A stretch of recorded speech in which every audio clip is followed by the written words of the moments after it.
Ladies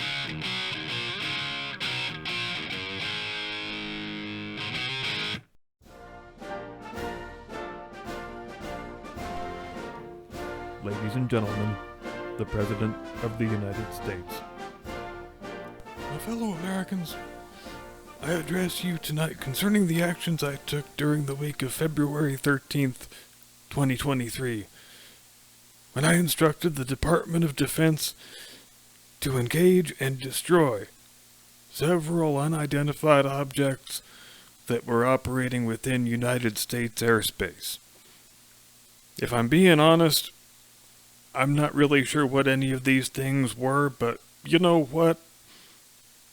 I shot the bastards down anyway, because Joe Biden is a decisive leader, and Joe Biden, he is a man of action. And also because it was pretty embarrassing when that big-ass Chinese spy balloon took its sweet old time floating over the whole entire continent, and it took me a good 4 solid days to muster the courage to destroy it, but that's just about enough about that, I think. Let the word go forth from this time and place to friend and foe alike that if you put an object in the skies over America, Joe Biden will shoot that son of a bitch down, even if it's a $12 latex balloon being operated by a Northern Illinois amateur science club.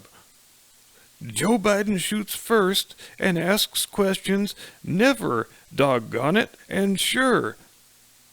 I guess there are some people in the super duper ultra mega MAGA Republican crowd who might say, well, Joe Biden's a dummy for using a $400,000 Sidewinder missile fired from a $200 million F-22 Raptor fighter plane to shoot down a $12 hobby balloon owned by some high school kids.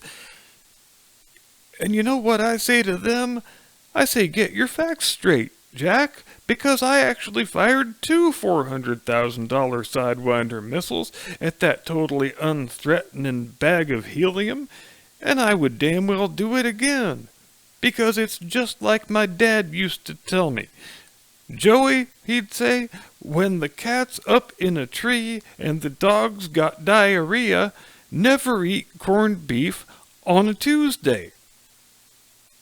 He was a wise man, my dad, and those words, they've stuck with me. All these long years I think about them, often as I navigate the heavy responsibilities of this office. But I'll tell you why I fired 2 Sidewinder missiles instead of just the one. It's like I always tell my wife, Dr. Jill Biden, who teaches full-time at undisclosed location university. Dr. Jill, I say, because she makes me call her Dr. Jill, Dr. Jill, if there's ever an intruder on the property and I'm not around, you get out the shotgun and you fire a warning shot, but not just one warning shot. I want you to fire 1 warning shot with each barrel on that shotgun. And then Dr. Jill says, but Joe, if I use both barrels for the warning shots, then won't I have an empty gun and there's still an intruder on the loose? And then I say, what are you, Dr. Jill? Charlton Heston now? Some big firearms expert? Go fix my supper, Spartacus. You'll have to pry the fork from my cold, dead hands. But the point I'm getting at here, folks, is I could have actually fired 3 Sidewinder missiles at that $12 hobby balloon. It was an act of fiscal restraint on my part to forego my normal policy of 2 warning shots and to give only 1 warning shot in this case. And those super duper ultra mega MAGA Republicans, they complain anyway. The guys who say they're fiscal conservatives, and what a bunch of malarkey that is. And does it bother me that I'm shooting random objects out of the sky without much of an idea what they might be? Hell no, it does not. You know why? Because this way, all the newspaper headlines, they say, Joe Biden does battle with unidentified flying objects. And I like that. Makes me sound kind of like Flash Gordon. Flash Gordon. Now there was a real man. I used to be good friends with Buster Crabbe. You know, me and him, we used to take turns on Betty Grable in the restroom at the Copacabana. Those were some good times. And besides, I'm not even convinced I actually gave the order to shoot all those things down. I tell these assholes all the time, I say, don't come and ask me important questions when Murder, She Wrote is on, because I am just going to forget all about it.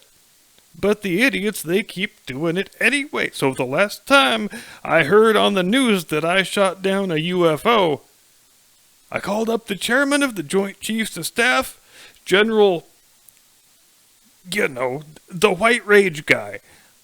I called him up, and I'm waiting for him to get off the phone with his hot Chinese girlfriend, and then I say, General, did I shoot down a UFO last night?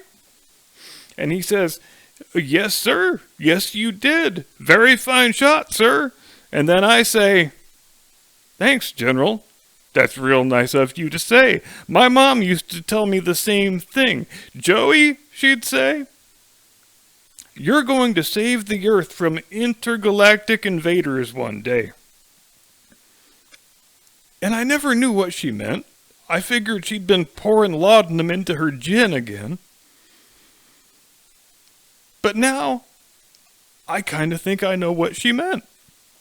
And then the general, the White Rage fella, he says, sir, actually, we've just received confirmation that the intergalactic invader was actually a $12 piece of latex filled with $1.14 worth of helium.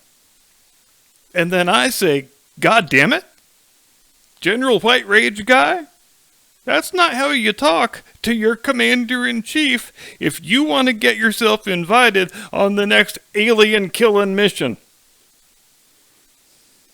I was thinking maybe you could be my wingman the next time, like I'm Luke Skywalker and you're Randy Quaid, and my spaceship looks like a vintage Corvette, and it shoots laser ray guns out of the headlights.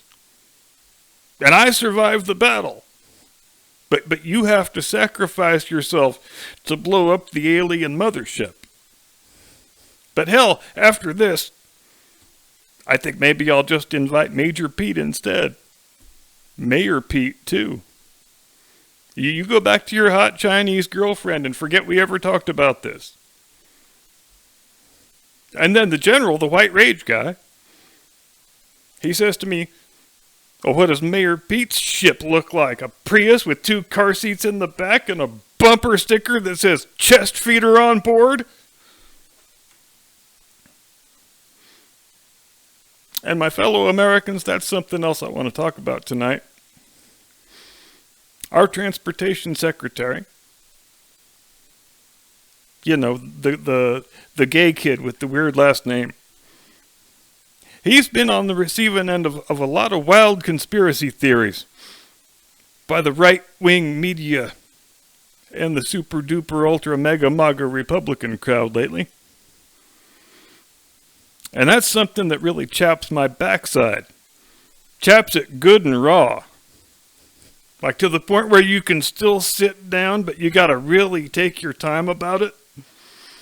Like an 8-second sit down. That's where I am. So I want to say this to him tonight.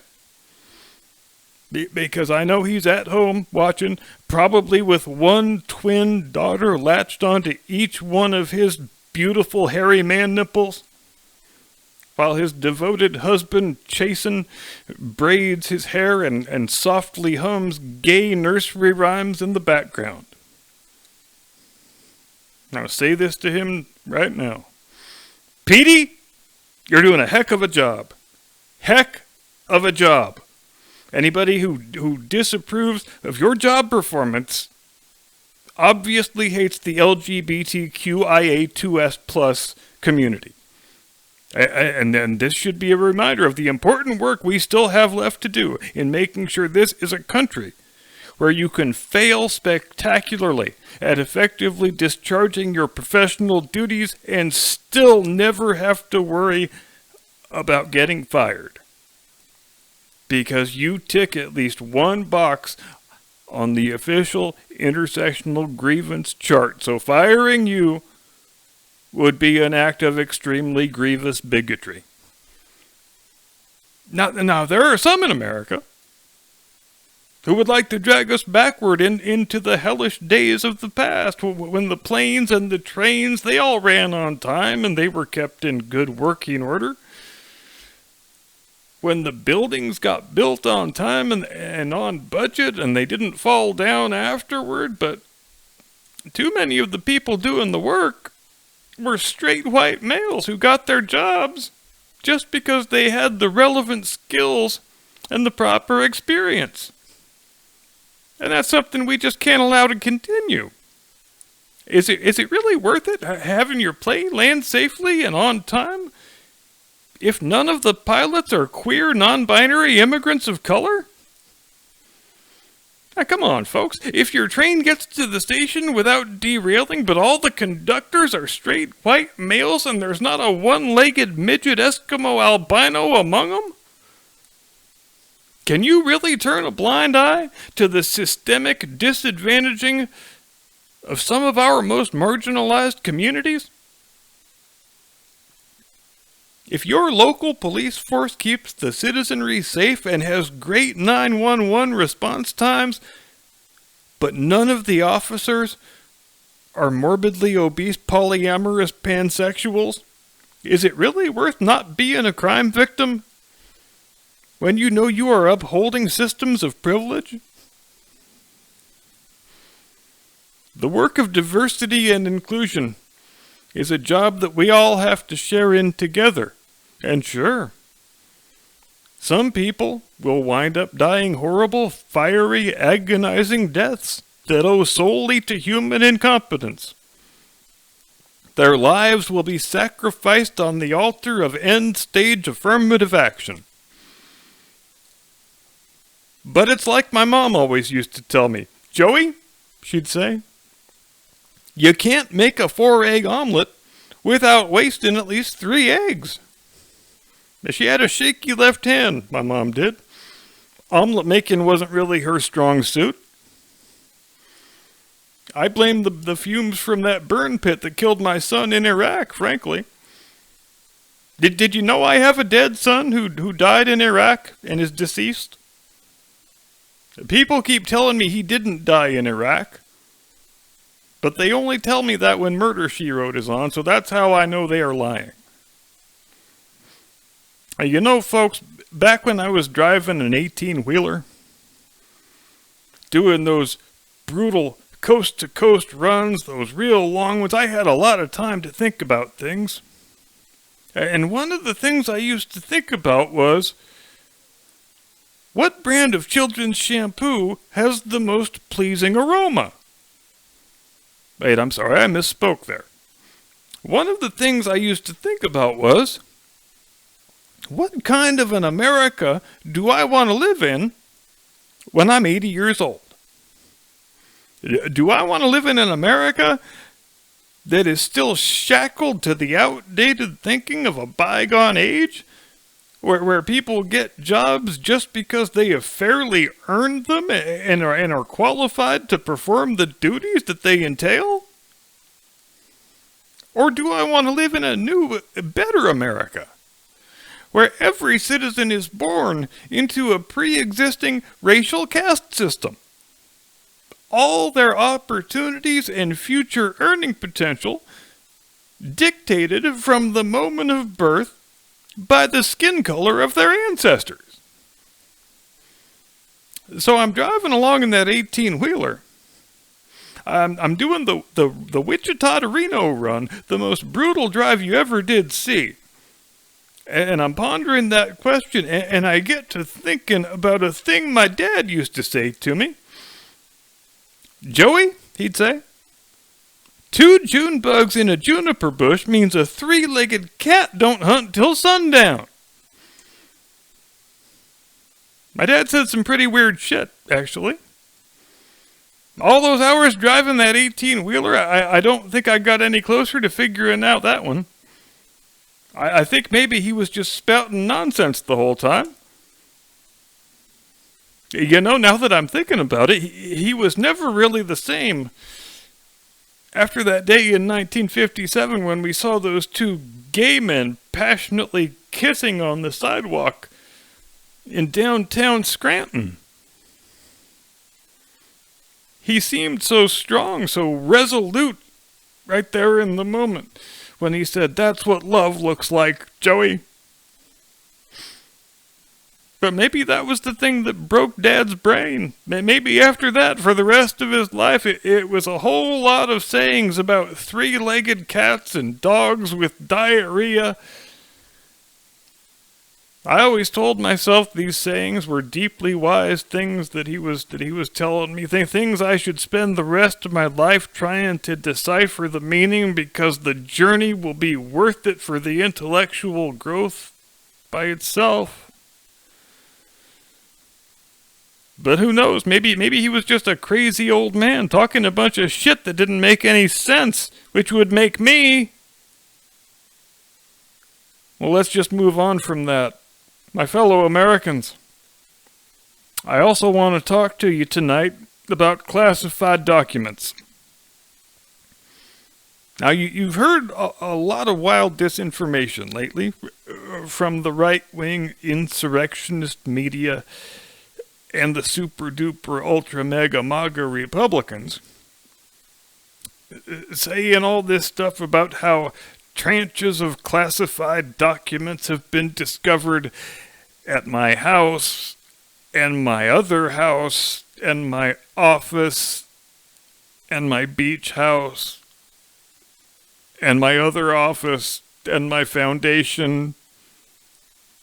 And those are verifiably true facts about the world, but I am still the victim of a vast right-wing conspiracy. Just don't ask me for the details, please, because I'd have to liquidate you just like I waxed the alien invaders and their UFO mothership, and you would not want that to happen. And I have never once spoken to my son about his overseas business dealings. Which you have to say is a pretty heroic undertaking on my part that I don't get nearly enough credit for. My idiot crackhead son, the one who impregnates all the strippers, his name escapes me at the moment, but it'll come to me.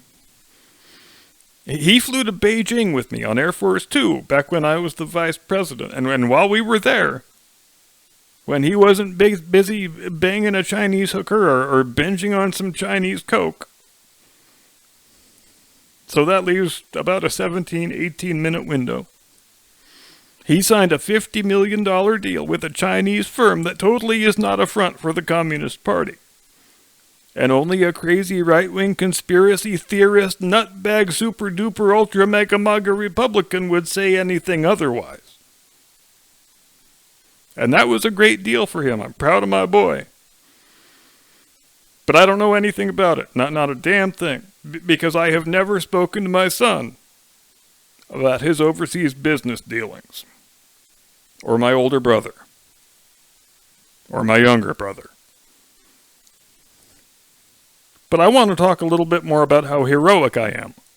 That Beijing flight, that flight is 13 hours each way. Me and my idiot crackhead son, the one who impregnates all the strippers. We sat directly next to each other that whole time, all the way there. All the way back. And this boy, he enjoys a bit of the Peruvian marching powder, if you know what I mean. So he's in a talkative mood more often than not. And he has just signed himself a deal for a stupendous amount of money. An amount that should mean financial security for life for anybody who doesn't have a $45,000 a month cocaine habit. And what did he and I talk about for all 26 of those flight hours? Well, mostly I told him stories from my life and childhood, like when I was driving the 18-wheeler, when I was getting busted trying to break Nelson Mandela out of prison, when I faced down Corn Pop and his entire gang with a motorcycle chain while I was wearing only my Speedo.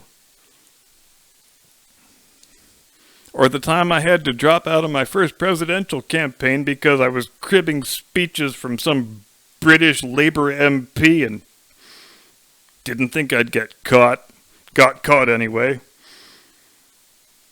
These things happen, though. All those years I spent referring to myself with a straight face as the poorest guy in the Senate, which really means I was the best money launderer in the Senate. Come on, folks.